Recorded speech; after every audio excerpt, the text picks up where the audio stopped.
चांदी की तेजी 2025।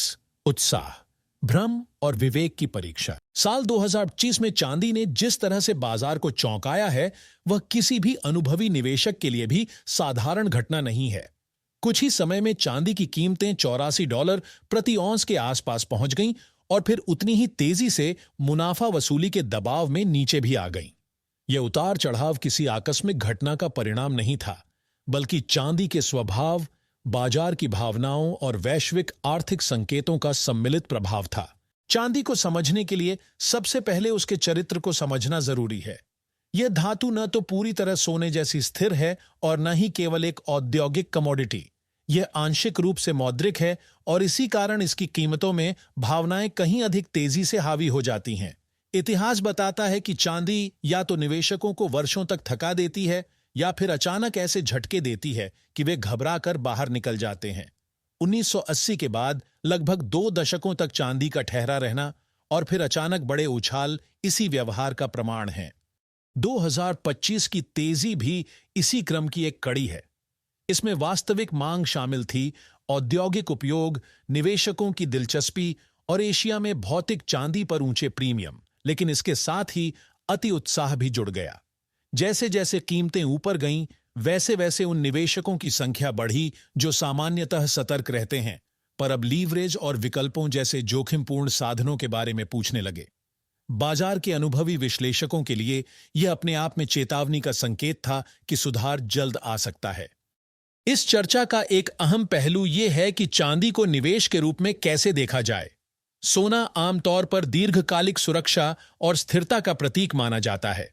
केंद्रीय बैंक इसे खरीदते हैं और संकट के समय यह भरोसे का आधार बनता है।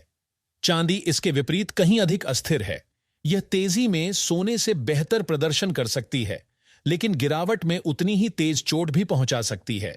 इसलिए विवेकपूर्ण दृष्टिकोण यह है कि चांदी में एक मुख्य होल्डिंग रखी जाए, लेकिन उसका एक हिस्सा सक्रिय रूप से प्रबंधित किया जाए ताकि तेजी के दौरान लाभ सुरक्षित किया जा सके। सबसे बड़ी भूल यह मान लेना है कि केवल शीर्ष कीमत पकड़ना ही सफलता की कुंजी है। असल चुनौती ऊपर जाते समय और नीचे आते समय दोनों के लिए योजना बनाना है। अगर कोई निवेशक चांदी को 50 से 90 या 100 तक जाते हुए देखता है और फिर उसे वापस 50 पर लौटते हुए भी देखता रहता है, तो वर्षों की प्रतीक्षा व्यर्थ हो जाती है। लाभ को चरणबद्ध तरीके से सुरक्षित करना और गिरावट के संकेत मिलते ही सतर्क हो जाना कहीं अधिक व्यावहारिक रणनीति है। मूल्यांकन के संदर्भ में एक और गहरी बात सामने आती है। चांदी या सोने को केवल डॉलर, रुपए या किसी भी कागजी मुद्रा में मापना भ्रामक हो सकता है। फ़िएट मुद्राएं समय के साथ अपनी क्रय शक्ति खोती हैं और सैद्धांतिक रूप से उनकी संख्या अनंत तक जा सकती है। इसलिए बेहतर यह है कि चांदी की कीमत को वास्तविक परिसंपत्तियों जैसे रियल एस्टेट, ऊर्जा या शेयर बाजार के सापेक्ष देखा जाए। इतिहास के हाइपरइन्फ्लेशन के उदाहरण बताते हैं कि नाम मात्र रूप से शेयर बाजार ऊपर जा सकता है, लेकिन वास्तविक मूल्य संरक्षण केवल सोना और चांदी ही कर पाते हैं। इसी संदर्भ में सोना चांदी अनुपात महत्वपूर्ण हो जाता है। यह अनुपात बताता है कि एक औंस सोना खरीदने के लिए कितनी औंस चांदी चाहिए। अतीत में यह अनुपात 30 के आसपास भी रहा है और कुछ विश्लेषकों के अनुसार मौजूदा चक्र में 50 तक आना न्यूनतम संभावना हो सकती है। इससे भी नीचे जाना असंभव नहीं है, लेकिन यहां भी चेतावनी वही है। सटीक भविष्यवाणी या शीर्ष पकड़ने की कोशिश अक्सर निराशा ही देती है। आज के डिजिटल युग में एक अतिरिक्त चुनौती गलत सूचना की है। सोशल मीडिया और एआई आधारित कंटेंट में अक्सर आधा सच और आधा भ्रम मिला होता है। कुछ बातें सही होती हैं, लेकिन उनके निष्कर्ष पूरी तरह गलत दिशा में ले जाते हैं।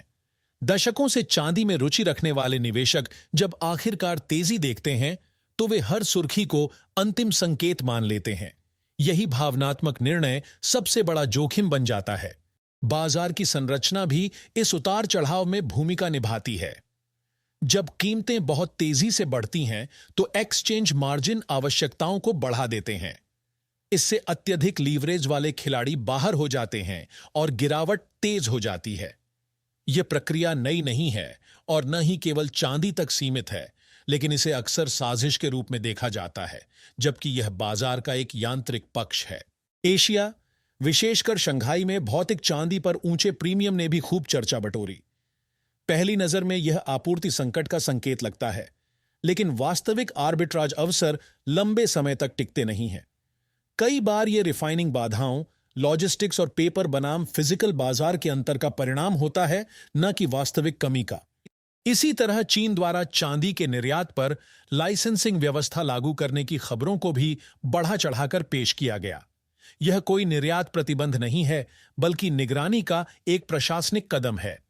इसका वैश्विक आपूर्ति पर प्रभाव सीमित रहने की संभावना है, लेकिन सुर्खियों ने इसे बड़े संकट के रूप में पेश कर दिया। अंततः 2025 की चांदी की कहानी एक चेतावनी और अवसर दोनों है।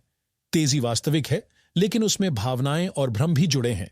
जो निवेशक अनुशासन, संतुलन और यथार्थवादी सोच के साथ आगे बढ़ेंगे, वही इस उतार चढ़ाव से लाभ उठा पाएंगे। सबसे बड़ा खतरा यह नहीं है कि कोई शीर्ष चूक जाए, बल्कि यह है कि सारी तेजी देखने के बाद भी निर्णय न ले और अंत में सब कुछ वापस खो दे। चांदी हमेशा की तरह एक बार फिर निवेशकों की समझ, धैर्य और विवेक की परीक्षा ले रही है।